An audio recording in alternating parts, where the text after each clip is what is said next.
Amor por su palabra te da la bienvenida a este hermoso devocional diario. Te exaltaré, mi Dios, mi Rey.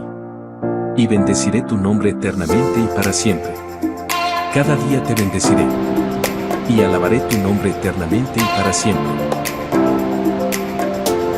Salmo 145 versículos 1 y 2.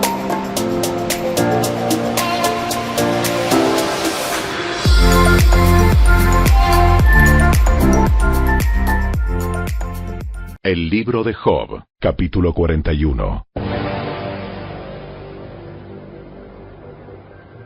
¿Puedes capturar al leviatán con un anzuelo o poner un lazo alrededor de su quijada?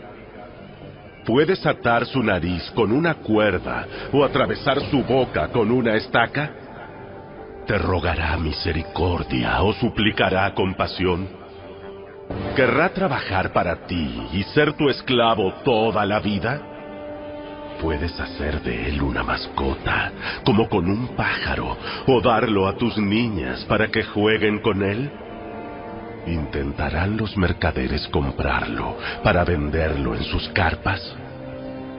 ¿Será herida su piel por las lanzas o su cabeza por un arpón? Si le pones la mano encima, te dará una batalla que no olvidarás. No volverás a intentarlo. Es inútil tratar de capturarlo. El cazador que lo intente será derribado. Y como nadie se atreve a molestarlo a él, ¿quién podrá hacerme frente a mí? ¿Quién me ha dado algo para que tenga que pagárselo? Todo lo que hay debajo del cielo es mío. Quiero hacer hincapié en las extremidades del leviatán, en su enorme fuerza y en su apariencia tan llena de gracia. ¿Quién puede quitarle la piel? ¿Y quién puede penetrar su doble capa de armadura? ¿Quién podría abrir sus mandíbulas a la fuerza? Sus dientes dan terror. Las escamas en su lomo son como hileras de escudos fuertemente selladas. Están tan apretadas que el aire no puede pasar entre ellas. Cada escama está fuertemente pegada a la siguiente. Están entrelazadas y nada puede traspasarlas. Cuando estornuda, lanza destellos de luz. Sus ojos son como el rojo del amanecer. De su boca saltan relámpagos, destellan llamas de fuego. Humo sale de sus narices, como el vapor de una olla calentada al fuego hecho de juncos. Su aliento podría encender el carbón, porque de su boca salen llamaradas. La tremenda fuerza del cuello del leviatán infunde terror donde quiera que va. Su carne es dura y firme y no se puede traspasar. Su corazón es duro como la roca, duro como piedra de molino. Cuando se levanta, los poderosos tienen miedo. El terror se apodera de ellos. No hay espada que pueda detenerlo, ni lanza, ni dardo, ni jabalina. El hierro no es más que paja para esa criatura, y el bronce, madera podrida. Las flechas no lo hacen huir. Las piedras tiradas con ondas son como trocitos de hierba. Los garrotes son como una brizna de hierba, y se ríe del silbido de las jabalinas. Su vientre está cubierto de escamas tan afiladas como el vidrio. Escarba el suelo cuando se arrastra por el barro. El leviatán hace hervir el agua con su sacudimiento. Agita las profundidades como una olla de ungüento. Deja en su estela agua reluciente que hace que el mar parezca blanco. En la tierra es sin igual. Ninguna otra criatura es tan intrépida. De todas las criaturas, es la más orgullosa. Es el rey de las bestias.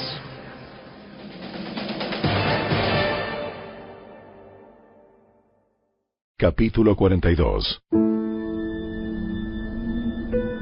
Entonces, Job respondió al Señor: Sé que todo lo puedes y que nadie puede detenerte. Tú preguntaste, ¿quién es este que pone en duda mi sabiduría con tanta ignorancia? Soy yo, y hablaba de cosas sobre las que no sabía nada, cosas demasiado maravillosas para mí. Tú dijiste, escucha y yo hablaré. Tengo algunas preguntas para ti y tendrás que contestarlas. Hasta ahora solo había oído de ti, pero ahora te he visto con mis propios ojos.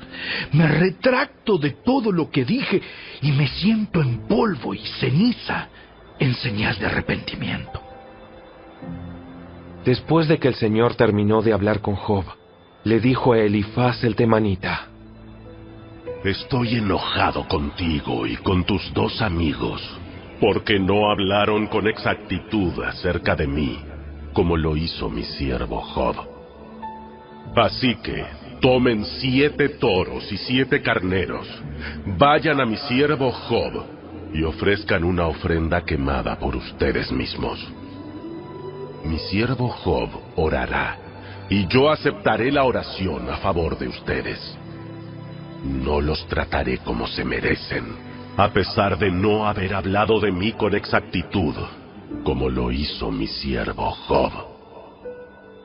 Así que Elifaz el temanita, Bildad el suita y Sofar el naamatita hicieron lo que el Señor les mandó, y el Señor aceptó la oración de Job.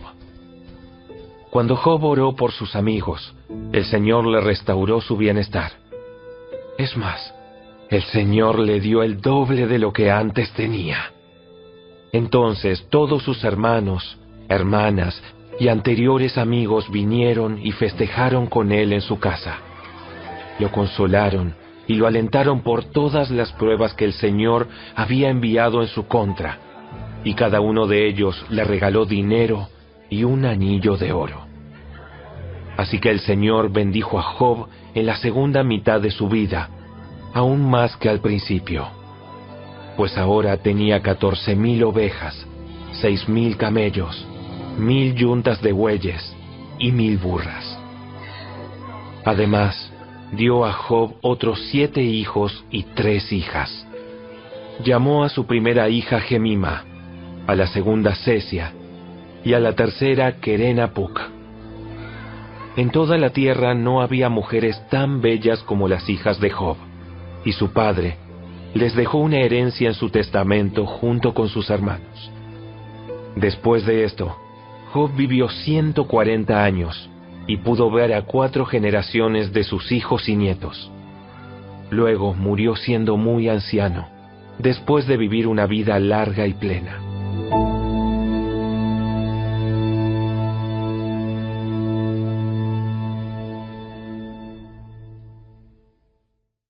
Los Hechos de los Apóstoles.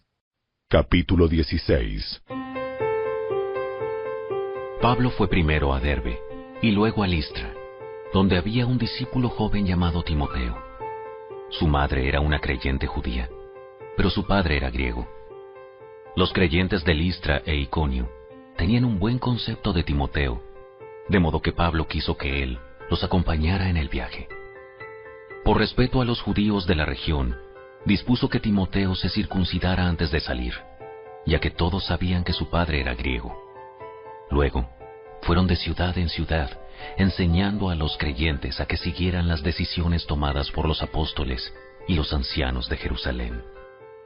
Así que las iglesias se fortalecían en su fe, y el número de creyentes crecía cada día. Luego, Pablo y Silas viajaron por la región de Frigia y Galacia, porque el Espíritu Santo les había impedido que predicaran la palabra en la provincia de Asia en ese tiempo. Luego, al llegar a los límites con Misia, se dirigieron al norte, hacia la provincia de Bitinia, pero de nuevo el Espíritu de Jesús no les permitió ir allí. Así que siguieron su viaje por Misia hasta el puerto de Troas. Esa noche, Pablo tuvo una visión. Puesto de pie, un hombre de Macedonia al norte de Grecia, le rogaba: ven aquí a Macedonia y ayúdanos. Entonces decidimos salir de inmediato hacia Macedonia, después de haber llegado a la conclusión de que Dios nos llamaba a predicar la buena noticia allí. Subimos a bordo de un barco en Troas, navegamos directo a la isla de Samotracia, y al día siguiente desembarcamos en Neápolis. De allí llegamos a Filipos, una ciudad principal de ese distrito de Macedonia y una colonia romana, y nos quedamos allí varios días. El día de descanso, nos alejamos un poco de la ciudad y fuimos a la orilla de un río, donde pensamos que la gente se reuniría para orar, y nos sentamos a hablar con unas mujeres que se habían congregado allí. Una de ellas era Lidia, de la ciudad de Tiatira, una comerciante de tela púrpura muy costosa, quien adoraba a Dios. Mientras nos escuchaba, el Señor abrió su corazón y aceptó lo que Pablo decía. Ella y los de su casa fueron bautizados, y nos invitó a que fuéramos sus huéspedes. Si ustedes reconocen que soy una verdadera creyente en el Señor, vengan a quedarse en mi casa. Y nos insistió hasta que aceptamos. Cierto día, cuando íbamos al lugar de oración, nos encontramos con una joven esclava que tenía un espíritu que le permitía adivinar el futuro. Por medio de la adivinación, ganaba mucho dinero para sus amos. Ella seguía a Pablo, y también al resto de nosotros, gritando: ¡estos hombres son siervos del Dios Altísimo, y han venido para decirles cómo ser salvos! Esto mismo sucedió día tras día, hasta que Pablo se exasperó de tal manera que se dio la vuelta y le dijo al demonio que estaba dentro de la joven: Te ordeno, en el nombre de Jesucristo, que salgas de ella. Y al instante el demonio la dejó. Las esperanzas de sus amos de hacerse ricos ahora quedaron destruidas. Así que agarraron a Pablo y a Silas y los arrastraron hasta la plaza del mercado ante las autoridades. Toda la ciudad está alborotada a causa de estos judíos. Enseñan costumbres que nosotros, los romanos, no podemos practicar porque son ilegales. Enseguida se formó una turba contra Pablo y Silas, y los funcionarios de la ciudad ordenaron que les quitaran la ropa y los golpearan con varas de madera. Los golpearon severamente y después los metieron en la cárcel. Le ordenaron al carcelero que se asegurara de que no escaparan. Así que el carcelero los puso en el calabozo de más adentro y les sujetó los pies en el cepo. Alrededor de la medianoche, Pablo y Silas estaban orando y cantando himnos a Dios, y los demás prisioneros escuchaban. De repente, hubo un gran terremoto y la cárcel se sacudió hasta sus cimientos.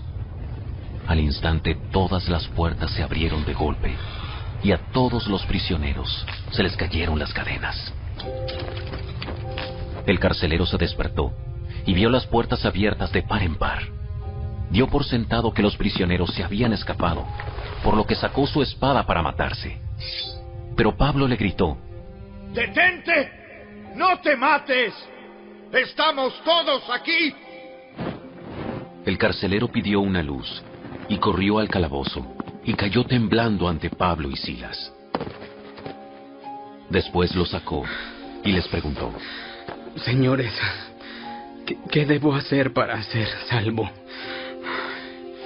Ellos le contestaron: Cree en el Señor Jesús y serás salvo, junto con todos los de tu casa.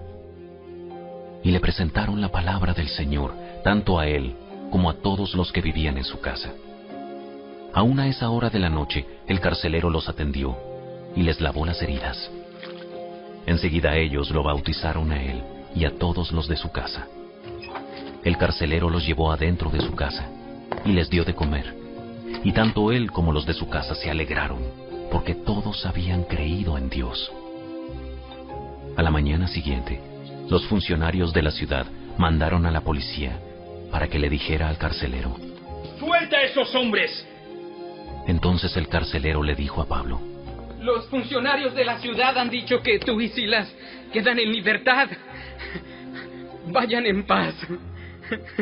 Pero Pablo respondió: Ellos nos golpearon en público, sin llevarnos a juicio, y nos metieron en la cárcel. Y nosotros somos ciudadanos romanos. ¿Ahora quieren que nos vayamos a escondidas? De ninguna manera. Que vengan ellos mismos a ponernos en libertad. Cuando la policía dio su informe, los funcionarios de la ciudad se alarmaron al enterarse de que Pablo y Silas eran ciudadanos romanos. Entonces fueron a la cárcel y se disculparon con ellos. Luego los sacaron de allí y les suplicaron que se fueran de la ciudad. Una vez que salieron de la cárcel, Pablo y Silas regresaron a la casa de Lidia. Allí se reunieron con los creyentes y los animaron una vez más. Después se fueron de la ciudad.